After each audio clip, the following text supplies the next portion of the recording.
Hello, everyone, and I wanted to first start off our session by thanking you for attending. I have been dealing with Tigerpaw for many years, and I love any opportunity that I get to share that with others. So as Tony said, we're sort of thinking outside the box, or going above and beyond, or Tigerpaw and beyond. This content is something that I've presented a few times to Tigerpaw attendees.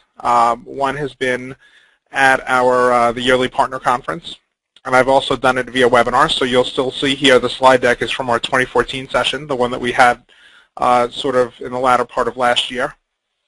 So I will be basing it off of this, and I do have some new content for 2015 that we will be reviewing as well.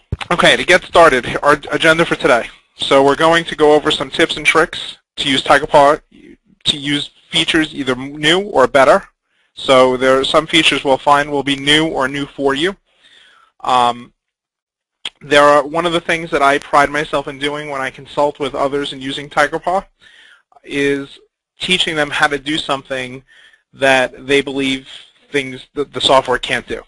I'm traditionally told that we're trying to do something and Tigerpaw just can't do it. I love those kinds of questions. I would say about 9 out of 10 times I will find some unique way to do that, and it is happy for everyone. Tigerpaw is happy because they solved the problem with me helping. I'm happy because I helped someone out, and the customer is usually happy because they've solved their problem. So, and we're going to work outside the box, right? So there's my picture. As Tony indicated, I am the founder and chief technologist of Technology on Demand. I've been using Tigerpaw for a little more than 7 years now. For anyone that's been using it for a while, it was back in the 10.7 days. I know that some people on the call might have even been using it longer. And part of what I do, so my company does a few different things. We do software development, we do Tigerpaw consulting, and we help other verticals other than IT deal with technology. So if you're a telephony provider, security, or an audiovisual company, we'll sometimes help in the IT scenario of that. So I wanted to launch a poll, and my poll is for the group here on how long you've used Tigerpaw. What I'm getting here, about half the group has used it for a year or less, and the rest, 20% have used it for 1 to 3 years, 16% 3 to 5, and 16% 5 or more. And then, as I said, 83% voted, so that means that 17% abstained from voting, which means that either they've been using it really long or they just didn't want to answer. So the call I most often get, as I mentioned when we started, is we can't do something in Tigerpaw. And I always respond and say, yet. What I found is here on the deck you can see an example of problem solving. This is more of a joke, right? A lot of times people will try and use WD-40 and duct tape to solve a problem. Tigerpaw doesn't really do that, right? With Tigerpaw you have a couple of problem solving methods already. And I always like to start my webinars by talking about them. First is tech support. Tech support is Monday through Friday, 9 to 5. The number for Tigerpaw is 800-704-9009. You can also log into the My Tigerpaw section of their website with your company info and post questions there. Okay, and this is for tech support, as in, hey, this report didn't work, or we're getting an error when we do this or that, right? It's not really meant for the everyday, how do I do this, right? If you have a question on an application, you can certainly call tech support, but they're not the ones to really sit and teach you how to use something in the software. Now, Tigerpaw also has a community. This community you can reach 24/7.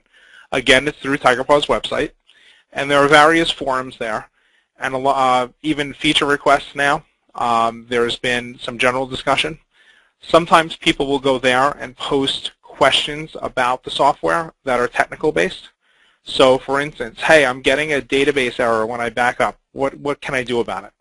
Well, those kinds of things, Tigerpaw will usually quickly interject and let you know that, hey, you really need to be contacting support about this. The forum isn't really the place to get support, per se. But if you do have application questions, how do I do this? Or there's, I'm thinking about doing something this way. What do you all think? That's the place where the forum really kind of takes off in the community, right? You also have what's called the Ask the Expert session. Now, traditionally, this was done only twice a week, and in the recent months, I would say maybe 8 months or so, Tigerpaw has started doing it every single day from 1 o'clock to 2 o'clock Central Time. Is that correct, Tony? Yep, every single day. Okay. So, and Tony or someone from the training staff will usually run those sessions. I know that Tony runs them, Lauren runs them. And the goal there is they will go and answer any kinds of questions you have about the software in general. They do it in a round-robin format. So let's say there are 3 people in the session. They'll say, hey, Bob, what's your question? And then they'll move on from Bob and go to someone else in the group, right? And then they'll keep kind of going around and around for the hour. I will tell you that even if you don't have questions, it is, I think, the most underutilized resource in support that you have available to you, because people just don't go on the call. And if you really want to get to learn how to use Tigerpaw or to think of different ways of doing something, it's definitely worth it to just even sit in on those sessions, because traditionally, Tony, what do you get? Maybe 3 to 5 people a session? Yeah, lately we've kind of gotten up to the 6 mark, but that's still not common. Right. So you're basically getting a trainer for an hour a day to answer your questions as part of your software assurance through your live bridge in Tigerpaw. So that's huge, right? So if you have these kinds of questions, you can certainly have a trainer help you out. So in Tigerpaw, we end up with 3 problems, so to speak. We need to store more information, right? What we're storing now is just not enough. Even though Tigerpaw has a boatload of places for you to do stuff, we just need to store more. Next, we need to access more information. We need to get to some information that we have in the system, and we just cannot get to it easily. How do we do that? Or we need different functionality altogether. Okay? So to recap in here, storing more information is there's base fields in Tigerpaw, places where you store information. You may want to put in more information than you already have. We need to access it means you need to pull it out in new, different, prettier ways.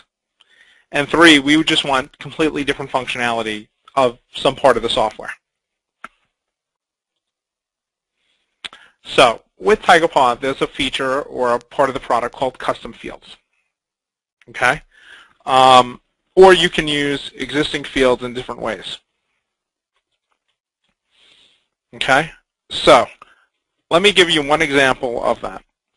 So I'm talking here about using a field in a different way. One of the things that you'll find in Tigerpaw is if you get hot and heavy into price book imports is that for whatever reason, they don't bring in the date of the price list.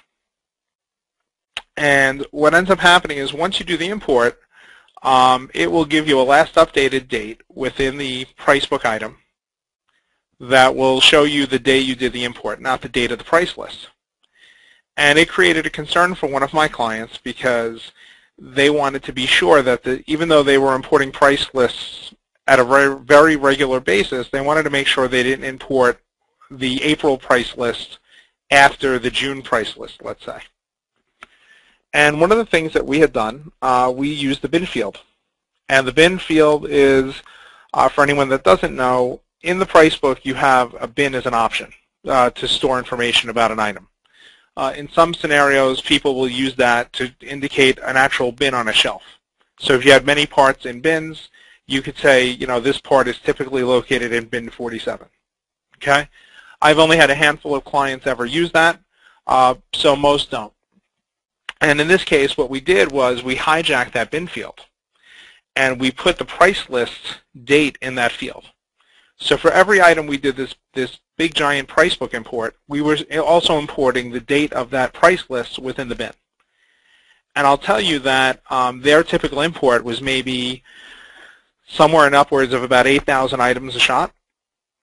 And when we did that, we then ran a SQL query which I'm getting a little technical here, but just hear me out. And it would take the price book date, the update date, and it would take the bin and it would replace the price book update date with the date that's in the bin. So we were actually getting around a limitation that we had found in order to store the latest price list date, and we made that the update date. So that solved this huge problem for them to know that this pricing was current. And that was something where this one technique we used ended up saving them a good amount of time. They didn't have to update each time. And it also allowed them to continue with their line of business the way they wanted to. And they didn't have to do anything crazy outside of Tigerpaw other than running a query, which you can even, in fact, do within Tigerpaw in some of the advanced functions. Another one is systems on service orders. What do people use it for? What do we do with them? In Tigerpaw land, when Tigerpaw was created, and for those who don't know, Tigerpaw was derived from another program many years ago called Times. Times was sort of the predecessor to Tigerpaw, and it was started for the telecom industry. And what they had found was people, I guess, were using systems to indicate if it was a PC, a voicemail, or what have you. Today, some people will still use it for that. Some people don't use it for anything. What I found is I have clients that, let's say you're an IT vendor. Let's say you're an IT provider, right? You could use system to very easily categorize a service order. Is it a server issue? Is it a desktop issue? Is it a printer issue? That kind of a thing. If you're a phone vendor, you could use system to indicate if it's a Avaya system, if it's a Nortel system, which is now Avaya, but it could be a ShoreTel or a Mitel or what have you. If you're a security vendor, you could use that field to indicate if the panel is a DSC, or is it a Demco, or is it a Gemini, right? And if you're an audiovisual company, you could use it to indicate if your service ticket is staging-based or rental-based or installation-based or service-based, right? You could also kind of do that with type on a service order, but the system will actually give you a little bit more info. So for anyone who does anyone here, for anyone that does audiovisual, you could say, okay, if it's a whatever the brand is of an item, if you guys do a lot of Crestron or AMX or what have you, you could certainly use system to kind of give you that heads up. There's nothing, entering a system or not entering a system will not break the software or do anything adverse. It just gives you an ability to categorize information a little bit more and a little bit differently to differentiate it if you need to. Okay, quote and service order statuses. This is a biggie for me. One of the things that I find in Tigerpaw is that you can do a lot with the information that you store. And when you have a quote status or a service order status, a lot of times if you are old school Tigerpaw, you were given an empty database and you were left to your own devices to create your own. You know, there are a couple of statuses that are hard-coded in the software. Okay. If you're a newer client, a newer customer of Tigerpaw, you'll have had that sort of pre-populated with what they found to be some best practice. One thing here that I always tell my clients is statuses for service orders and for quotes may not be the same based on what you're quoting or what you're servicing. So for instance, when we do an installation, right, for example, let's say we're a phone provider. Our installation process for service, which is a service order, right, might be different than what we do on a service ticket because that's service-based. Yes, you do have some similarities, whether you're ordering parts, you're waiting for the contact to call you back, you're waiting to schedule, what have you. But what I found and what I often advise clients is instead of creating a few generic ones, you know, what does open mean, right? Open can mean a whole bunch of different things. Would be to categorize in such a way that you can quickly determine if you have an installation status or a service status. And the way we do that is I've taught some clients to start with a letter, in this case I or S, for installation or service, then put a number, then a hyphen, and then the actual status. So for example, S1 might be the technician has acknowledged the service ticket. S2 might be he's scheduling with the client. S3 might be he is needs parts. S4 might be parts ordered, and so on and so forth. And what that does is a few things. One, it helps you very quickly differentiate the type of service you're dealing with by the status. Or if you do use the type for that, you can also use the status to help indicate which it is. It's sort of a check in that respect. And what it does also is, because they're numeric, it shows you a flow in the process. So you have an idea of if your service process is, let's say, a 7-step process, and you're on step 4, you kind of have an idea of where things stand. Okay? Now let's talk about custom fields. Basically, you can apply custom fields to anywhere on in this list of items. Okay, so we're going to deep dive into custom fields in a minute. And basically what custom fields are, let me go back to the deck. And I know that some of you have been asking questions, and some of them we will hold on to and answer them a bit later. One I will actually stop and answer. Someone asked what a system was. So if we go into our sample database here. All right, you guys are seeing my sample database, yes? Mm-hmm. Okay, great. And one thing you'll notice on my sample database, this is a combination of the Tigerpaw sample as well as my own stuff. So you will see that I picked famous companies from the action comic book industry. And I guarantee you that every piece of information I have is correct. So this is Tony Stark's address from Iron Man, just letting you know.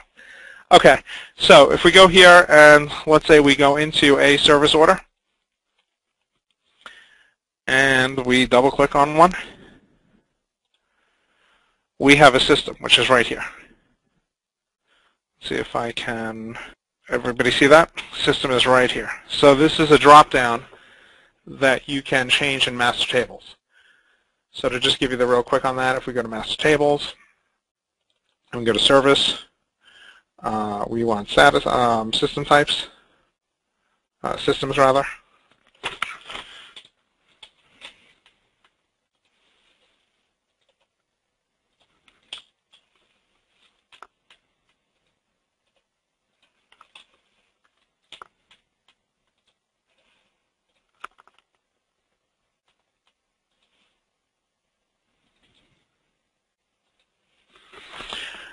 And now, if somebody called about an Avaya issue, we can certainly just say it's an Avaya issue. Okay? That's just to kind of give you a way to group further for when you do reporting later and whatnot. One thing while we're on brief descriptions, I'll just kind of throw on the service order aspect here, I'll just throw out there. You'll notice here that I have a bunch of brief descriptions that are geared towards IT people, right? Because everything's prefaced with an IT and a colon. I am a firm believer of making your brief description standardized. And the reason that one would do that, and I can show you an example a little bit later, is when you get to looking at what your recurring issues are, it's easier to look at the brief descriptions to kind of figure that out than to kind of sift through a bunch of different brief descriptions. You know, Sally can't print, Jim had a problem printing, John had an issue with his second printer, or what have you. Instead of doing that, you could just say, it's a printing issue. Can't print, right? And at that point, you can then run queries on the data to find out how many people have a can't print issue. Or you might want to know what your biggest issues are. And we can kind of get into that a little bit later, and I'll show you one way that I solve that for a client. Okay, so to go back to our deck here, we can apply custom fields to any of these areas. And what is a custom field? A custom field is something that we're adding to Tigerpaw that allows us to store more information about a specific thing. So when I say thing, a contact, a customer, an account, a quote, a service order, this might be information that we need to store for every single one, but it's not something that Tigerpaw natively stores.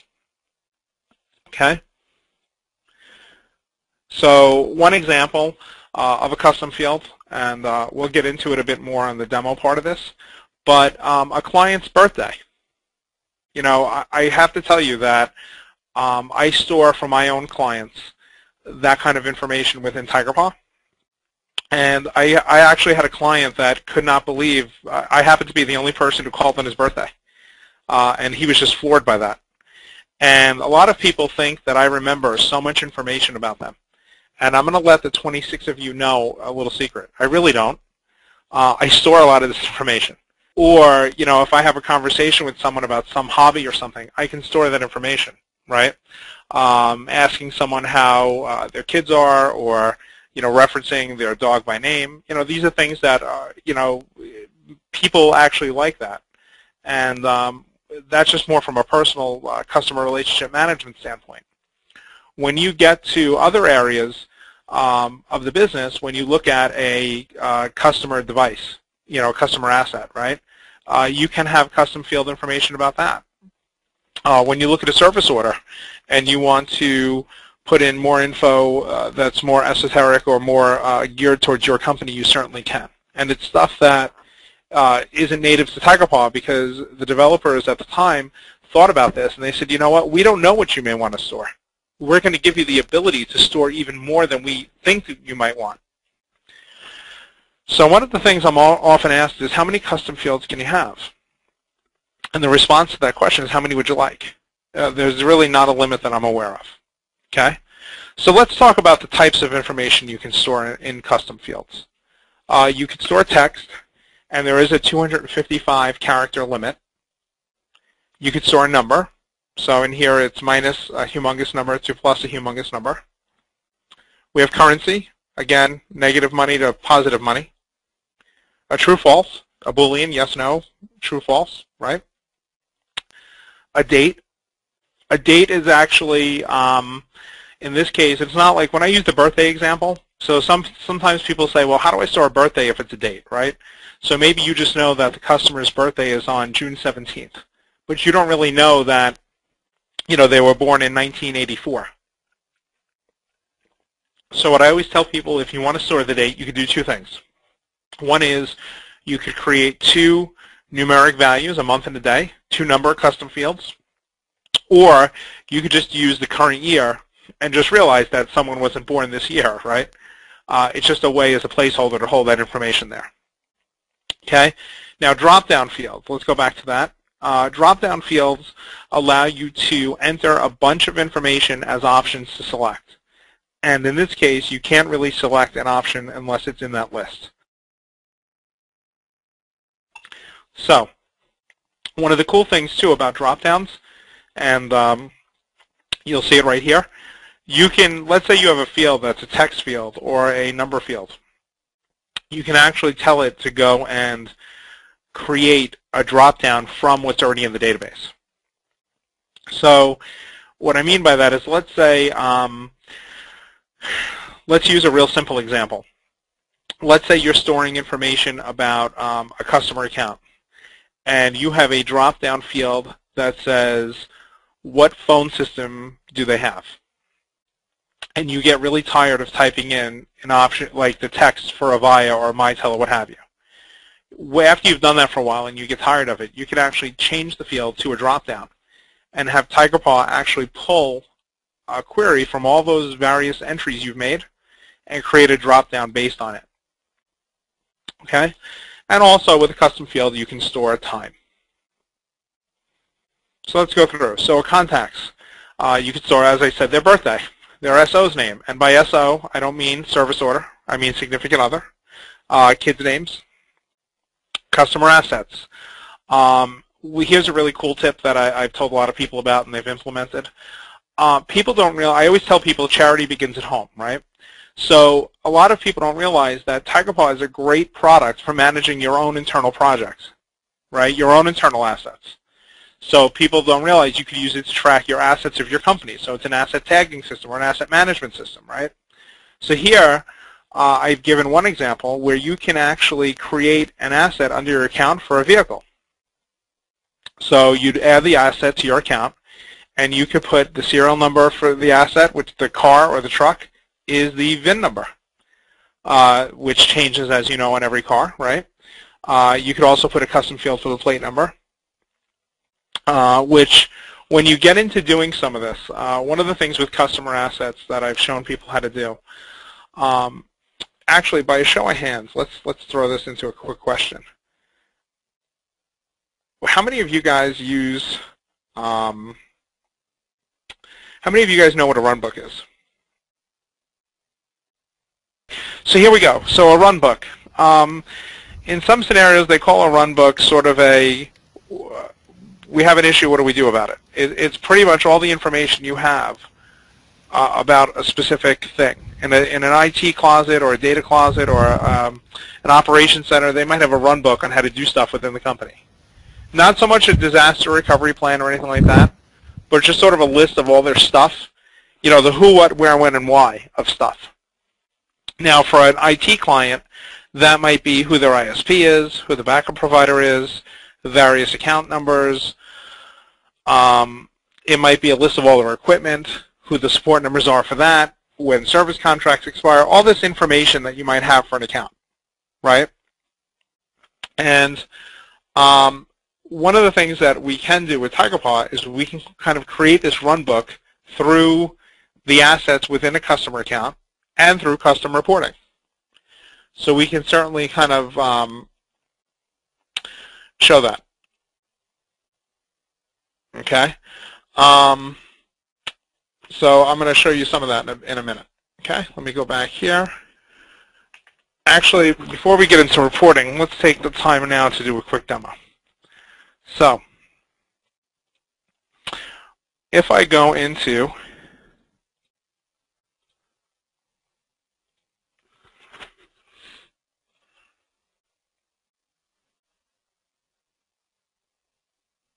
let me pull up an account real quick.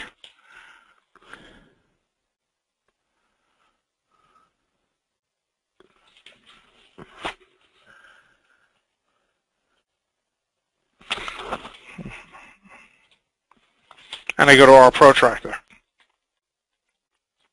So within custom fields, to get to custom fields on a document, you pretty much go to the protractor icon.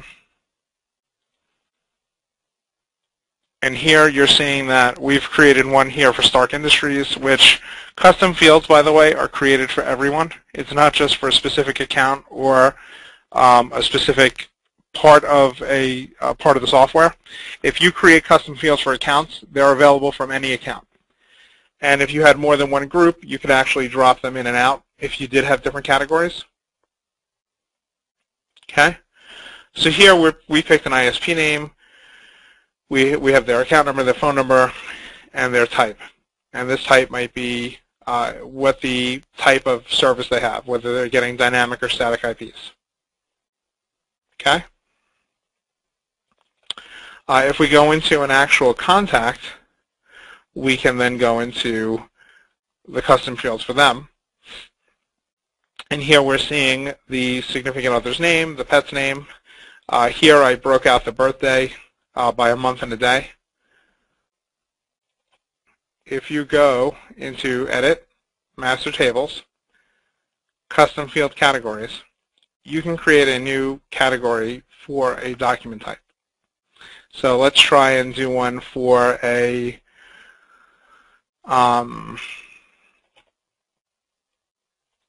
we'll do one for service orders. Okay? So here we're going to call it customer satisfaction.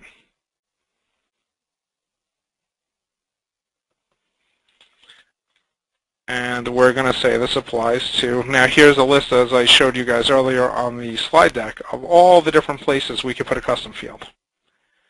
And we're going to say this applies to service orders. Okay? I'm going to now say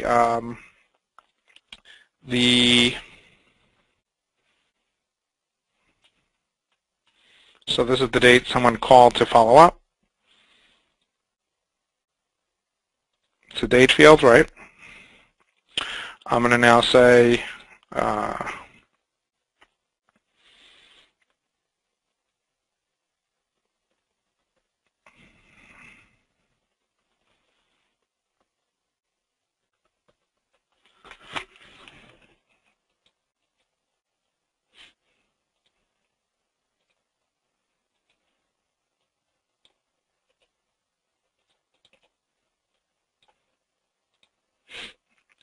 And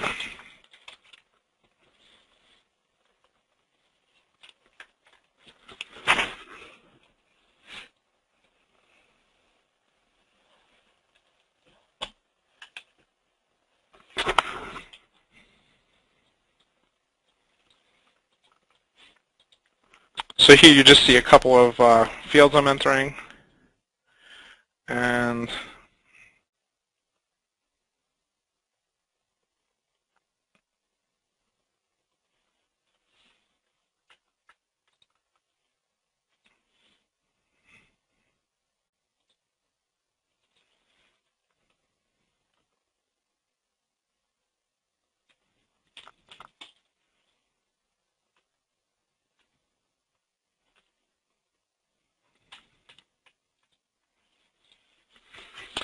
so what we've done here is we've created sort of this 4-question survey for someone who's, after a service ticket might be completed or a service order, someone may get an email notification via workflow that says, hey, call these people up and do the little survey, right?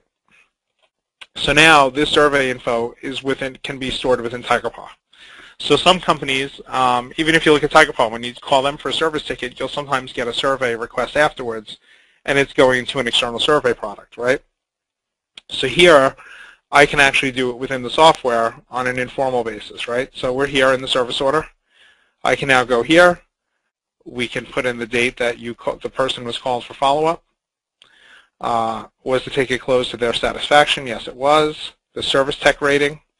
So here, we said it was a 0 to 10 scale, so if I try and put in 15, it tells me, hey, it's got to be 0 through 10, right? And I can do that. And then, are they likely to recommend us? And in this case, they are. Okay?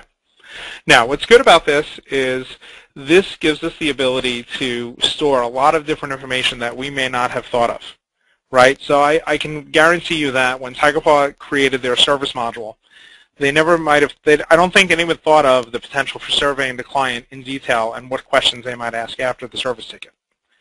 So these are things that where Tigerpaw says, you know what, we don't know the answer. We don't know everything, so we're going to give you the ability to put in stuff that's important to you. Okay? Now, we'll go back to our deck. Let me do a quick view of questions here. Someone asked about systems and recurring tickets. I'm not sure if that's in the template. Tony, do you know offhand if you could define a system in a template? No, I already looked into that, and I answered the question. We unfortunately can't, but I already put a feedback in for development to look into it. Awesome. Does the system appear in the account? I believe you can. Well, let's find out ourselves. You can. It's on the Service Defaults tab. Right. So let's just show that real quick.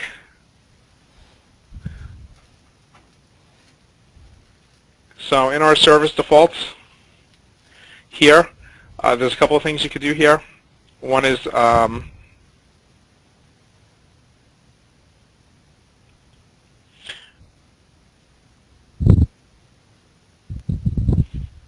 you can default the system to it. Okay?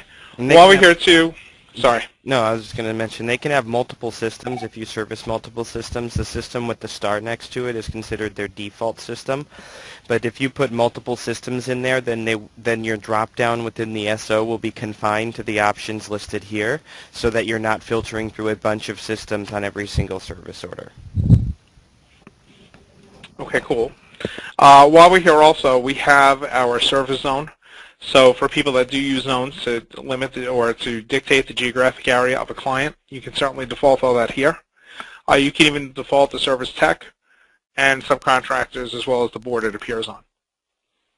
So these are all things in the service defaults tab within the account that you can set up on a predefined basis.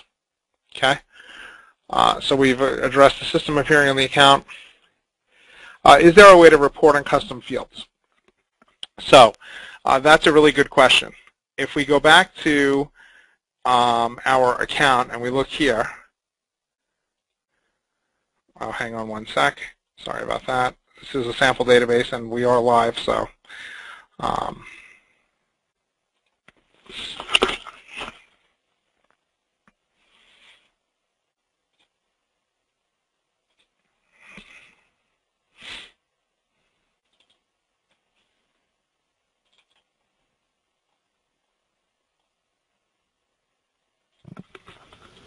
And what he's doing right now is just selecting a reports path so that Tigerpaw knows where to pull the reports from.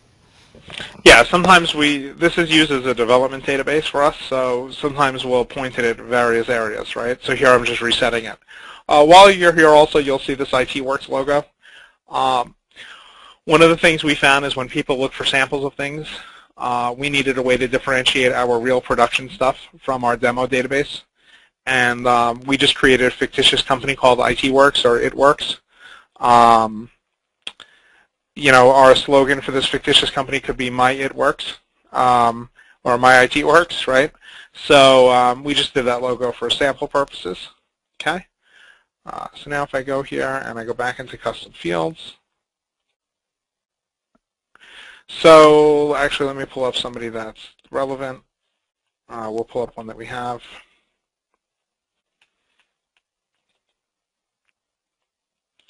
We'll go to our contacts. We'll pull up Tony Stark.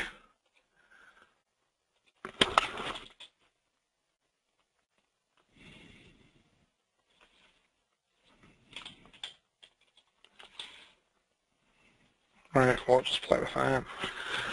So you are able to pull data out of it. When you ask about reporting on a larger level, that would be more of a custom report at that point. There are in SQL, which is the back end for Tigerpaw, the database back end, you do have ways to get to what's called a view, which is an abstract of what's in the background. So you pull an abstract representation of the data out, so you're not seeing all that stuff under the hood. But you certainly can get the data out of the software. And we'll get to that in a little bit. And in the next revision of Tigerpaw, for those of you that may have been at the conference last year, James showed you, we do have a way to report through our list views on custom fields as well. So you'll be able to actually bring those into list views and filter and sort and analyze however you wish based off of that. And that's coming in the next release of Tigerpaw, so just be aware of that too. Right. So one of the things here I was asked in the list here was to show custom fields within a service order. So again, we have our protractor. Here's our satisfaction survey. So if we go to print it, this would print, we would see the values if they were populated. If they were, then it can certainly be printed and attached to the SO. Natively, again, think of it this way, because Tigerpaw didn't know what you might do with custom fields, they didn't include it on any of the built-in reporting. So if you did want to, let's say that satisfaction survey was something great that you guys wanted to show on every service order that you printed internally, you can certainly have the existing service order report modified to show that. Okay?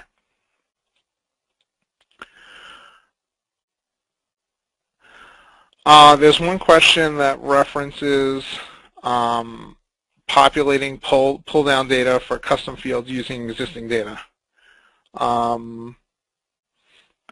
Okay, so just someone asked about instructions for that. So if you go into master tables and you go into custom fields, and let's say we pulled up the ISP.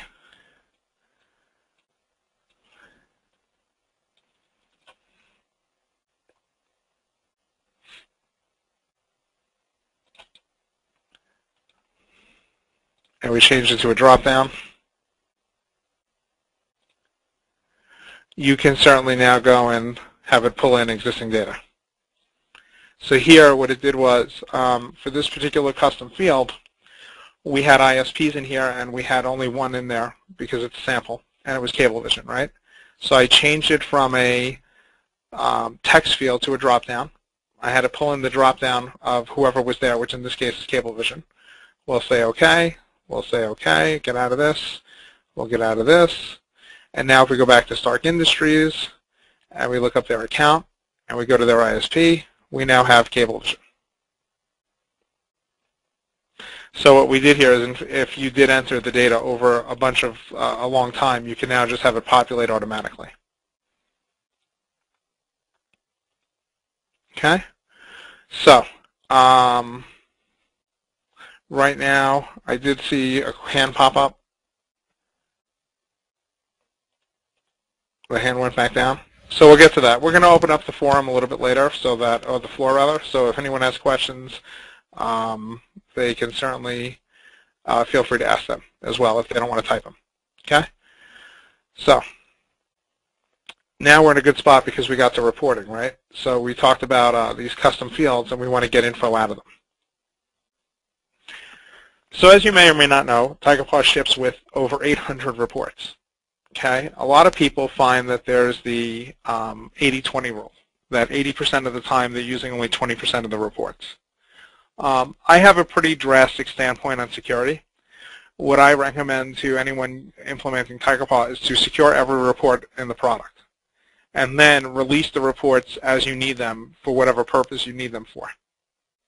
And the reason I say that is once you really implement Tigerpaw, you have sales in there and you're invoicing, do you really want every employee to be able to pull up a profit on the company? Do you want everyone to be able to pull up the salesperson's commissions?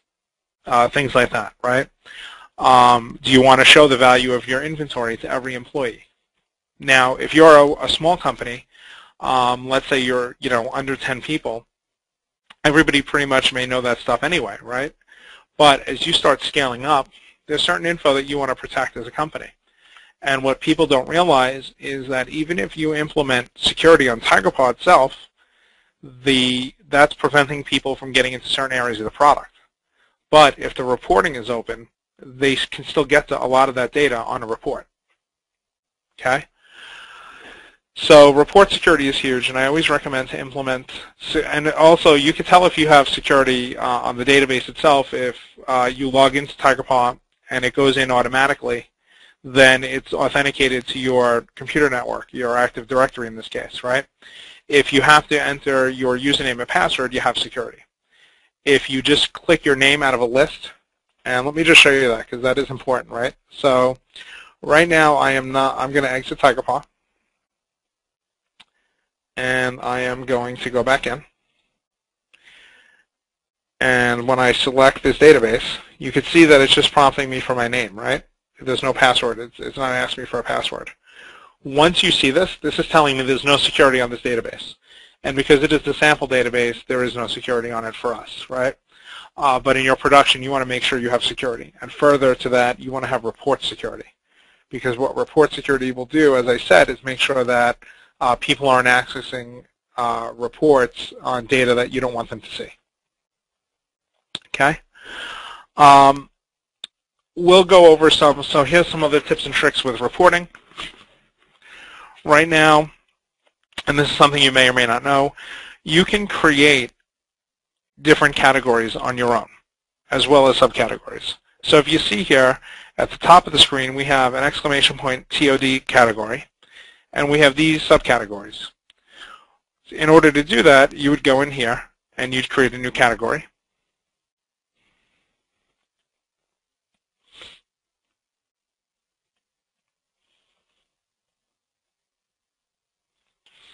And within the report itself, we can right-click and create a new subcategory.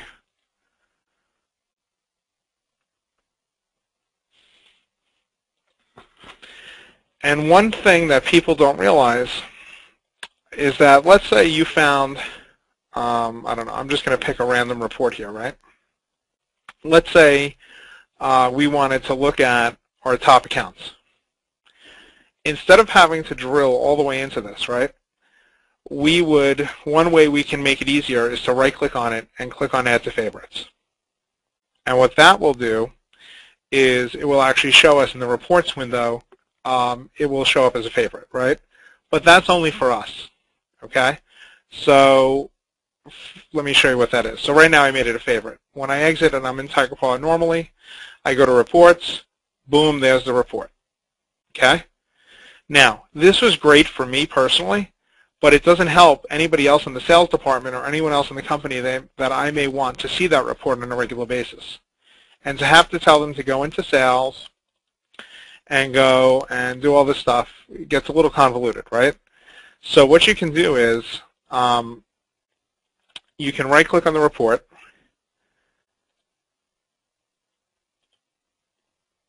and you can actually duplicate it. And what we're doing here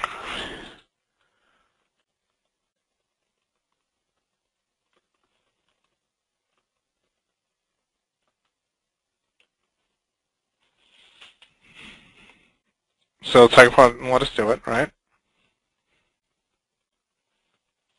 We now have that same report. Okay, so if I double click on it, sorry about that. If I double click here, you'll see the same stuff comes up. And what's really cool about this is if I right click on it and I go to edit it, I can actually put it into our sales category. So now when I tell a user go into the common reports we use, or the reports for our company, they can go into Reports Explorer, see the common reports, go to sales, and this is the one we care about. So this way we've almost, I don't want to call it we've created a favorite, but we've set it up so that it's easy for everyone to find. Okay? Now, what we did here is when I wrote here that when I clicked and duplicated the report, we're not actually copying the report definition in the back end. You know, we're not copying that crystal report somewhere. It's still looking at the same exact report that came from Tigerpaw, and it's looking at the same exact criteria that it's asking us for when we click on it. I'm just giving it a new name, and it's allowing us to manipulate it. Okay? So here you can see in the TOD category, we created accounts, contracts, opportunities, reps, and service, right? So you can look at all this kind of stuff. Okay?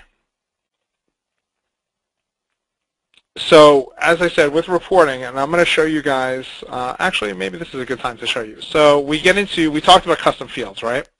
And we talked about what we can do on service orders with custom fields and the brief descriptions and all that, in quoting as well, right? So here's an example of a sample proposal that I generated. Okay, this particular one is very custom. We have a cover letter. This all came right out of Tigerpaw, right? It's not like it's a Word document that we PDF. This was Tigerpaw. The signature came from Tigerpaw.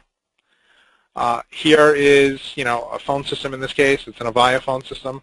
A whole bunch of features, our power leads, our costs, our selling, all this good stuff. Pictures that came out of the software. And this sort of started out its life as the existing one within Tigerpaw, and then we modified it for a specific need, right? So here's one example of customizing something that was already built in, okay? Another example is this executive summary. So here we've created this custom report that pretty much will show you a summary of service orders, and in this case we did it by brief description. So here we're looking at where did our breakdown of service tickets come from for a specific range, right? And in this case it was the month of January. And we had a total of 14 tickets, and most of the tickets were they couldn't access their VPN, as you can see in the pie chart, right? What we have here are three sort of identifiers that we've come up with.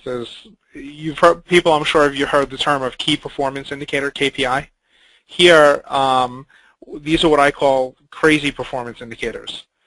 You know, when we say top contacts, right, this isn't the top contacts. This is like who called in the most and gave us the most grief, or who had the most issues, right? It's the top three. What are the top three issues we're having with this client? And then finally, what are our 3 busiest days of the week? Because you know that over time, if you find out that, let's say, every Monday is you're getting hammered with service tickets across your client base, then you know Monday is not a great day to let 2 or 3 service techs take the day off, right? This report, just so you guys know, is an actual production report that I have clients running, and they actually use this and they send it out monthly with their invoicing and whatnot to show the client what they're getting for that money, right? So here you're seeing like some detail info on this report. Now in this case, this actually proved really useful. The month after we gave this, we set a client up with this, right? They ended up getting a sort of a nasty phone call from their end user. And the end user told them, you know, there's so many service tickets. What are we paying for? You know, you guys are supposed to be taking our network and stuff and making it where it's supposed to be easier and not as many service headaches, and all we're doing is calling you guys.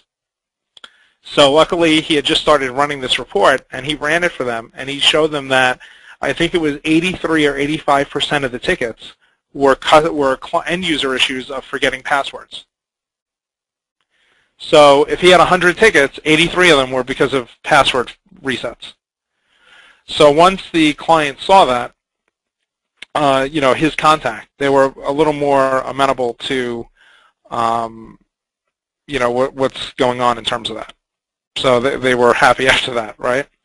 So, okay. As we progress here, we'll kind of finish off the webinar by talking about some custom programming. Custom programming, first thing I can tell you is scope. It is more than a mouthwash. Scopes of work are huge, right? Here on the screen you can see this little example of making a tree swing. This is reality, I see. Most people go with a software product because they don't sit and they don't come up with their own stuff, and they don't want to do that, right? They want to have something that's made for them. At some point you might encounter some feature that you really need that Tigerpaw doesn't do. And if you do, then you could look into getting some custom programming done, right? And this might be something outside the software that fills a certain need, okay? The one thing, or the several things I can kind of guide you on here, the scope is the most important thing of all, right? It's a clear document that shows what you are what you've asked for and what the provider is delivering, okay? I will tell you that custom programming outside of Tigerpaw is not for the faint of heart. It is a process, okay? But it can be done. So custom programming could also be for custom programming, you could also do certain SQL triggers and whatnot, things to the SQL database. So for example, one thing we've done in SQL when we have a service ticket, when we tell someone, we send out that email that yes, we've closed your ticket, and if you have any problems, let us know. Here's your survey, whatever. We don't really call that done, right? There's in IT and in telephony, you'll hear what's done and what's done. Done means it's fully done, and done means the technician told you it's done. So here, what we do is we tell people we're going to consider this closed unless we hear back in 48 hours. And we did something outside of Tigerpaw that actually will go and close the ticket for us if we haven't closed it and we haven't heard back within 2 days. So the idea there is if we're on status, waiting, pending closed, we'll go from pending closed to closed in 48 hours if the ticket hasn't been reopened. Okay? So that's just an example. And that's a little bit on the basis of the custom programming, right? But it's not really custom and programming in this case. But it is stuff that you can do outside the software. Okay? So some other examples. Screen pops. Someone calls in your office. You want Tigerpaw to automatically open that account up. You can do that. That's a custom programming example.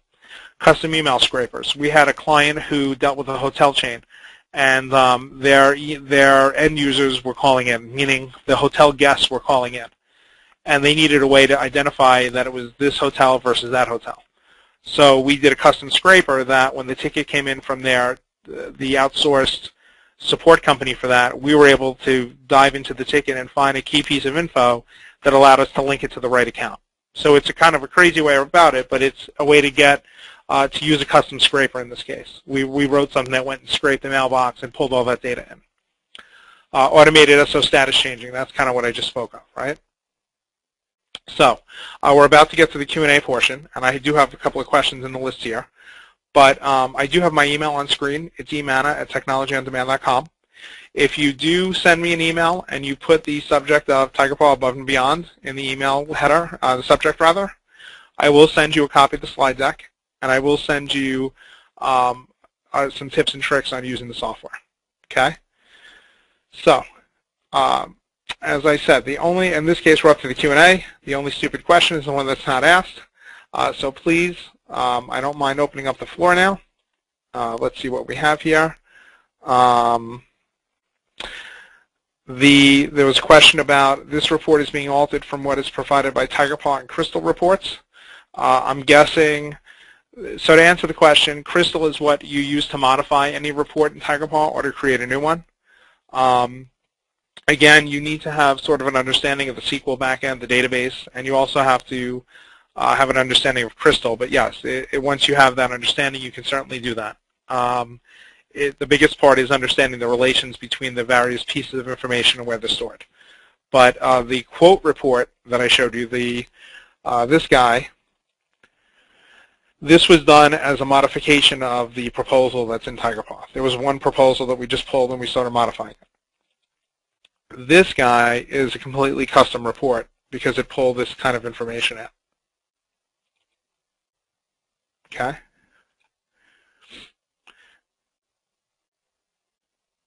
Okay, so someone asked about the drop-down list for custom fields and mentioned that you couldn't populate the drop-down from master table data, such as rep names and whatnot. That is correct. It's only what you've entered so far. The idea with the drop-downs and custom fields is that you've entered this text data or numeric data, you know, a monotonous number of times, and now you just want to have a list, and why didn't we do a list from the beginning? And, oh yeah, now we can. We just click here and we have a list.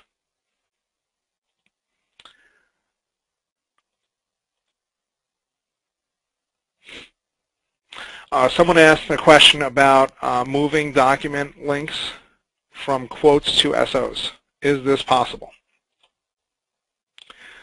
So what I'm guessing is that when we have a quote,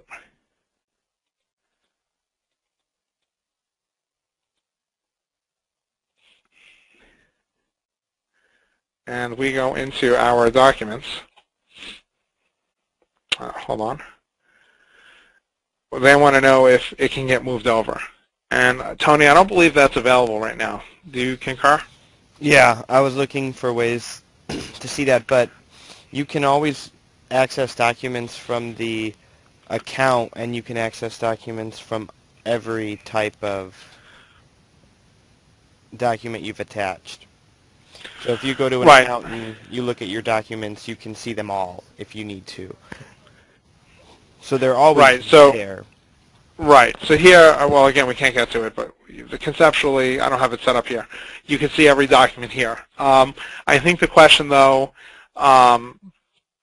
it was related to having it move with it.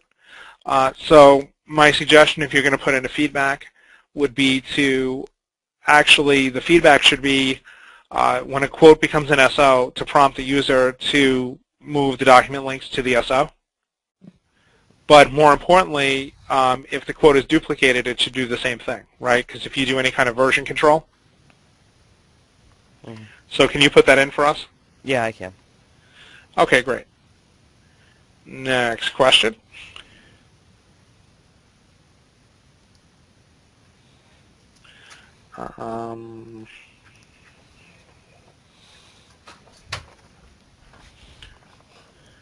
Okay, so somebody's asking, it looks like they're dealing with two support companies, and let's call them, you know, company one, tier 1 and tier 2.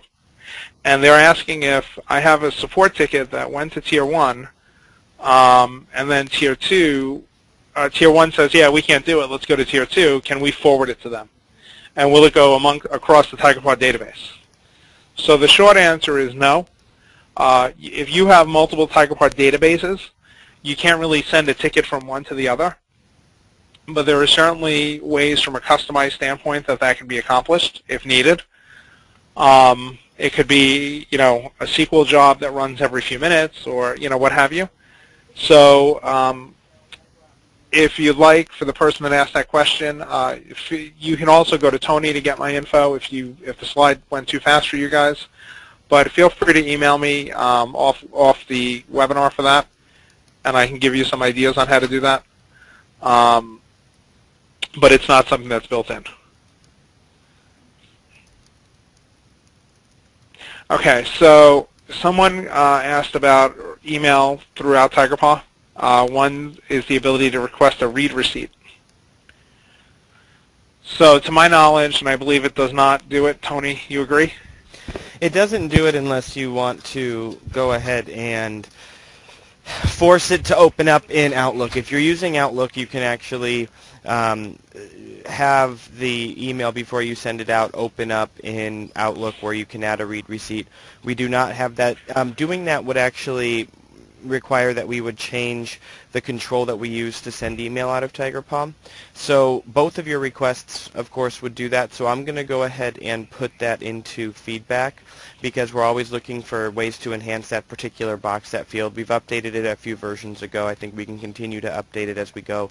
So I'll put that into feedback. But currently, right now, the autofill options that you're looking for and the read receipt from within Tigerpaw that you're looking for are not a part of that because those are strictly, for the most part, Outlook or an email application's functions.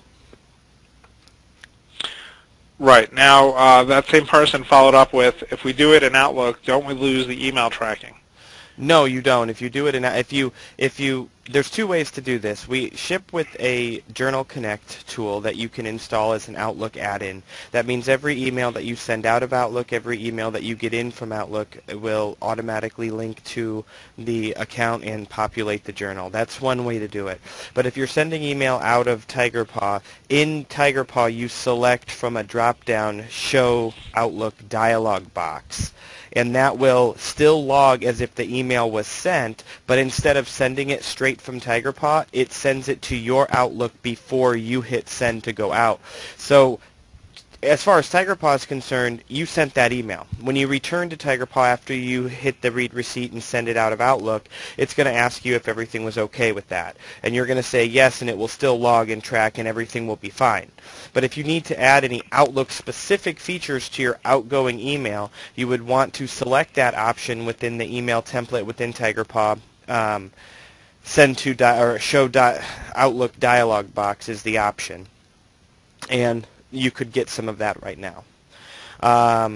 So that's how you could do that. You wouldn't lose out on anything. The Outlook Connect is free for LiveBridge clients, so if you have that, the Journal add-in, Outlook Journal add-in, you can download that and you can run it. It has to be installed on everybody's machine. It's a Outlook plugin, but it will match email addresses to accounts and update the journal for you that way too. So that could make life a little bit easier for you as well. Okay. So there was also a question about populating email within Tigerpaw with like an autofill. If you click on the to field of an email, you can actually select different recipients based on the accounts. So hang on a sec. So if we're in Tigerpaw here, and I go to send an email, I can actually click right here on the to field, and it's going to pull up everybody who's a contact at that particular account. And for anyone that's been following along, Happy Hogan is the driver for Tony Stark in the movies, and Pepper is his assistant. So we can just show that my stuff is correct here. Okay, so we've resolved the email autofill. Is there no way to add a column to a view? I think what she's asking is if you can take it from a, for example, take it from a custom field and put it into the detail view. And what I was typing up from an answer response was we can't do that because we can't edit our actual fields with custom information. At one point in time, a long time ago in Tigerpaw, we actually had that, but then we were restricted by the amount of space that we had within the actual interface, so we moved to this much more freeing custom report section, or custom field section that we're showing you now. In the new version of Tigerpaw, scheduled to release later this year, version 15, we do have the ability, however, to bring custom fields into list views, into what we're calling the matrix views. And so to some extent, you can analyze them and you can bring that information into a view. But if you're talking about the detail views, like the accounts and the service orders and the contacts, you're going to just have to click on the custom field button in order to bring up that custom information. Can column rearrangements in lists be made sticky yet? I'm not exactly sure what you mean by sticky, because column arrangements in lists should save against your login. In the next revision of Tigerpaw, column arrangements will be a part of what's called a template, which you'll be able to share with your entire company if you so choose. Currently, anything that you do from that perspective is saved to your login. So if you rearrange a list view, it'll save for you, won't save for Betty down the street or down the hall, but it will save for you. In the next revision, that's going to be a part of the template, and you'll be able to share that with your organization if you so choose. Okay. So it looks like a user is mentioning that when they rearrange columns and then it pretty much forgets them after they exit the software. So something you may want to try. Again, we're doing the sort of the webinar here, but it's let's see what we can do to help. What you could do is if you go into your rep record, okay. So if you're logged in and you go into My Settings and you go to Tools and you reset Custom Toolbars, you could give that a whirl and see if that helps you out. I found that Reset Custom Toolbars sometimes is a cure-all for these kinds of things when you have these funky graphics issues with the UI. But other than that, I mean, as Tony mentioned, they are replacing this in 15. So I'm not sure how much resources Tigerpaw will devote to it based on the fact that it's getting revamped anyway. So you just might have to, live with it for a few more months, unfortunately, if you can't get it resolved.